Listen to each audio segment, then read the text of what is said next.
حضرت عبداللہ بن عباس رضی اللہ تعالیٰ عنہ روایت فرماتے ہیں کہ رسول اللہ صلی اللہ علیہ وآلہ وسلم نے ارشاد فرمایا کہ شب معراج میں نے ایسی قوم کو، ایسے لوگوں کو دیکھا کہ جو مردار یعنی حرام جانوروں کا گوشت کھا رہے تھے۔ تو آپ صلی اللہ علیہ وآلہ وسلم نے دریافت فرمایا کہ یہ لوگ حرام کیوں کھا رہے ہیں، جبکہ ان کے سامنے حلال گوشت بھی موجود تھا، لیکن وہ حلال کو چھوڑ کر حرام گوشت کی طرف متوجہ تھے اور حرام گوشت کو وہ کھا رہے تھے۔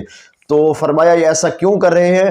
تو عرض کیا گیا کہ یا رسول اللہ صلی اللہ علیہ وآلہ وسلم، یہ وہ لوگ ہیں جو دنیا میں اپنے مسلمان بھائیوں کا گوشت کھایا کرتے تھے، یعنی کہ غیبت کیا کرتے تھے۔ غیبت کیا ہے؟ کہ اپنے کسی مسلمان بھائی کی، مرد یا عورت، کسی کی پیٹھ پیچھے اس کی غیر موجودگی میں کوئی ایسی بات کہنا کہ اگر وہ سنے تو وہ اس کو ناگوار لگے، اس کو وہ برا لگے، تو اس چیز کا نام ہے غیبت۔ اور قرآن مجید فرقان حمید میں بھی اس سے سختی کے ساتھ منع فرمایا گیا۔ فرمایا وَلَا يَغْتَبْ بَعْضُكُمْ بَعْضًا أَيُحِبُّ أَحَدُكُمْ أَن يَأْكُلَ لَحْمَ أَخِيهِ مَيْتًا فَكَرِهْتُمُوهُ۔